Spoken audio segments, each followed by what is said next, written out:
Chapter 32. Consider this.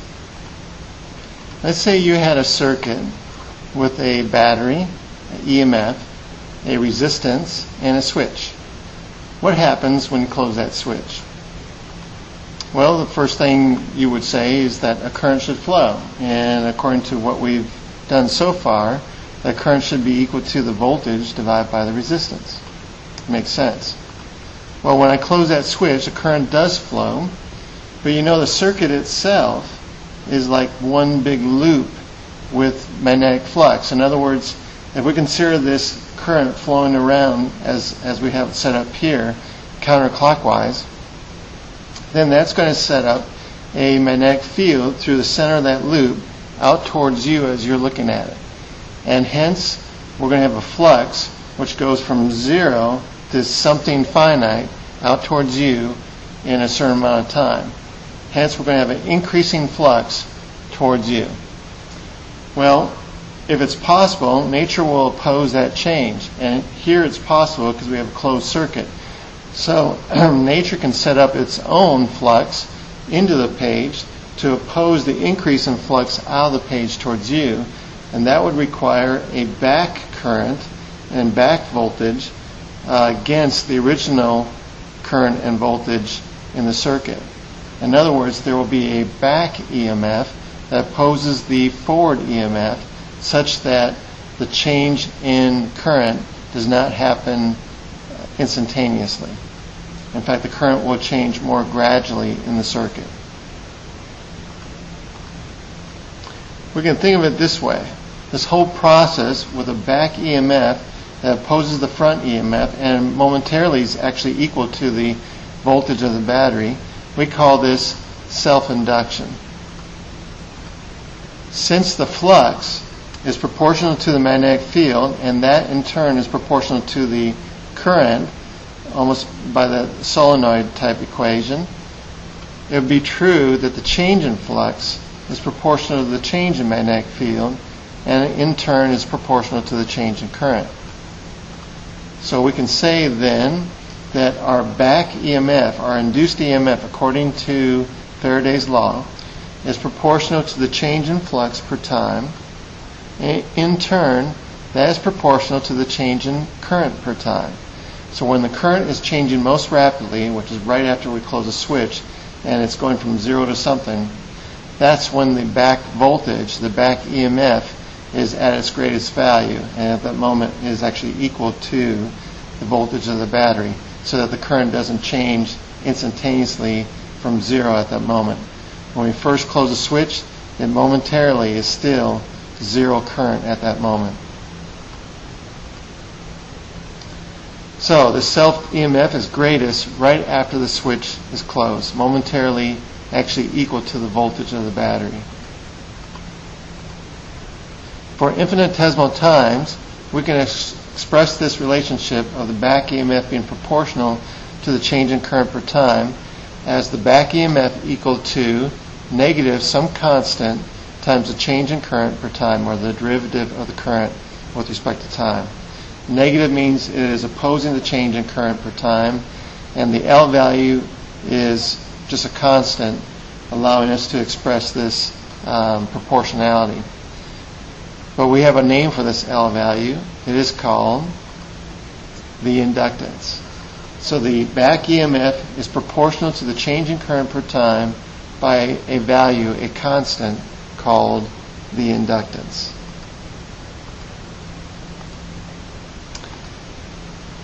The System International Unit of Inductance is the Henry, named after Henry, Joseph Henry. That's his last name. So, just as resistance, R, is a measure of the opposition to the flow of current in a circuit according to Ohm's law, voltage equals current times resistance, we have here that the back EMF, the voltage induced in an inductance, is proportional to any change in current per time. And that proportionality is called the inductance.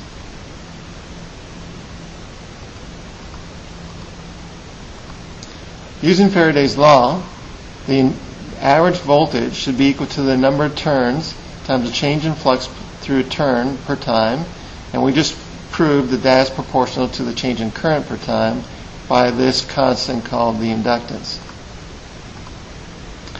Well, the number of turns and the inductance are both constants, so we can actually put them into the integrals, and we would have the derivative with respect to time of n times the flux through one turn is equal to the derivative with respect to time of L times I.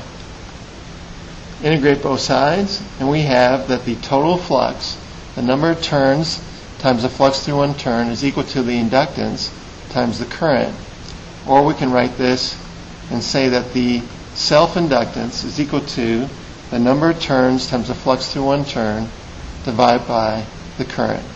This is one way where we could calculate the self-inductance of a circuit or of a device by calculating the total flux and dividing it by the current. Well, one device that we're really interested in the inductance of is the solenoid. Here we have a solenoid, and the solenoid is a core with a wire wrapped around it with n turns, and in this case it has a length L. We're going to assume that L is long compared to the radius, and that the core of the solenoid is indeed air. We want to calculate the inductance. So the magnetic field through the center of the solenoid is, from chapter 30, mu naught little ni, which is mu naught number of turns per length times I. Hence the flux through the solenoid would be the field times the area, cosine 0. Mu naught number of turns per length times I times A. And hence our self-inductance of the solenoid is the number of turns times the flux through one turn divided by I, which is going to be n divided by I, the magnetic field mu naught n divided by Li times A. We can see from this that the current will cancel out, and we have that the self-inductance of a solenoid is equal to mu naught, the magnetic permeability of free space, times the number of turns squared, times the cross-sectional area of the solenoid, divided by the length of the solenoid. That is the self-inductance of a solenoid coil. One nice thing about this result is it is only dependent upon geometric factors of the solenoid. In other words, it's dependent upon how many turns you wound. It's dependent on the cross-sectional area of the solenoid and the length of the solenoid. It's not necessarily dependent upon the current that you're applying or the flux, necessarily the flux that's going through there. It's only dependent upon the geometric factors. You can make this thing with the number of turns and the area and the length. You can make it in a factory and then put it into your circuit with a express value of inductance. Let's try a problem. The current in a solenoid is increasing at the rate of 10 amps per second. Cross-sectional area of the solenoid is pi square centimeters. There are 300 turns on its 15 centimeter length. What is the induced EMF opposing the increasing current? Let's calculate the inductance of the solenoid first. We're told it has 300 turns. It has a length of 15 centimeters, which would be 1.15 meters. And the cross-sectional area is pi square centimeters. So that'll be pi times 10 to the minus 4 square meters. So we have all the parameters we need. Our self-inductance is mu naught n squared area over length. Mu naught 4 pi times 10 to the minus 7, 300 turns squared, area pi times 10 to the minus 4 square meters, length 0.15 meters, gives us a inductance of 0.237 millihenries. Our EMF is proportional to the change in current per time by the inductance, and so that will be 0.237 millihenries times 10 amps per second is the change in current per time, and that will be 2.37 millivolts. So that will be the induced voltage opposing the increasing current.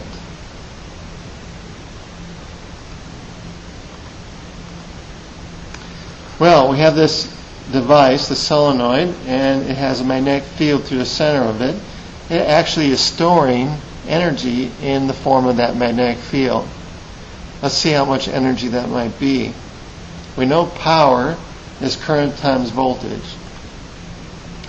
And in this case, power is the derivative of the potential energy with respect to time, or the change in energy per time. We have current. The voltage across the inductor is the inductance times the change in current per time. So let's make these substitutions, giving us a differential equations in two variables, energy and current. Both vary with time, so we have that our change in energy is equal to the inductance times the current times the change in current. This gives us two variables. We can integrate both sides, and we get that our total energy is equal to, with the IDI, integrating that is going to give us 1/2 I squared. Our energy stored in an inductor is 1/2 the inductance times the current squared. That's the magnetic energy stored in an inductor at any particular time, given the value of the current that's going through that inductor. Note how similar this looks to the energy equation being stored in a capacitor. In a capacitor, it's electrical energy, and it is 1/2 CV squared. So it's 1/2 the capacitance times the voltage squared for electrical energy stored in a capacitor. For inductor, it's magnetic energy, and it's 1/2 the inductance times the current squared.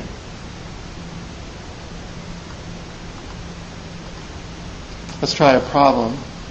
An air core solenoid with 68 turns is 8 centimeters long and has a diameter of 1.2 centimeters. How much energy is stored in its magnetic field when it carries a current of 0.77 amps? Let's calculate the inductance first. That's mu naught n squared A over L. In this case, n is 68 turns.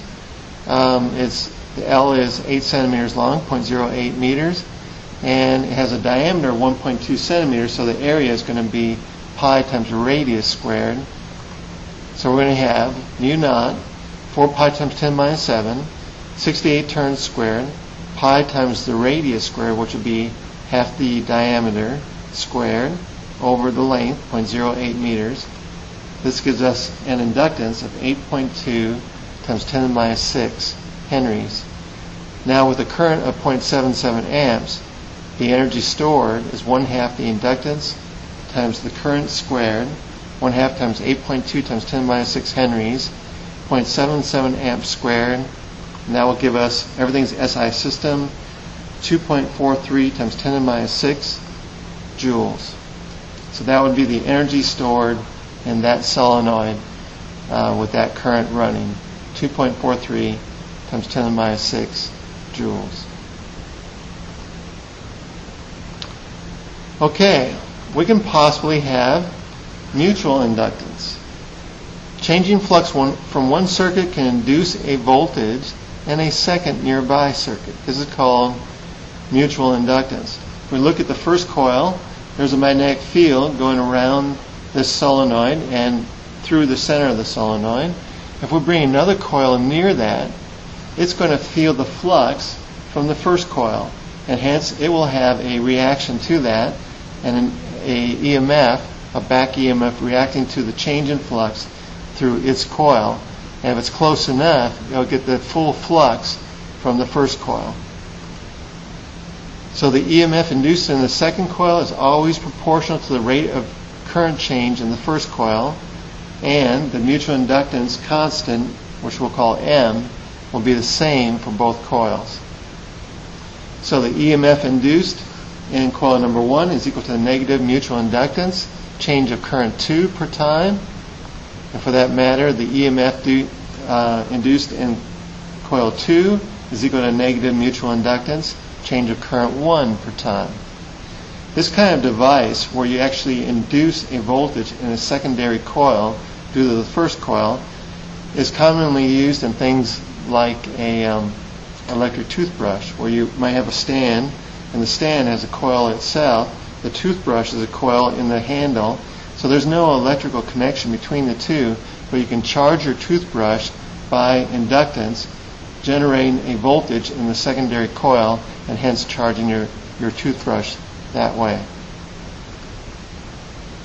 The unit of mutual inductance is also the same as self-inductance. It is measured in henries. Here's an example of mutual inductance of two solenoids.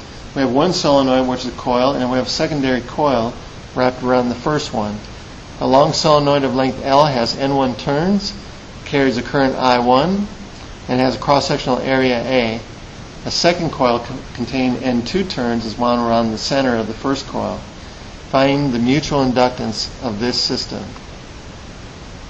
Well, the mutual inductance will be equal to the number of turns, flux going through the secondary coil over the current of the first coil.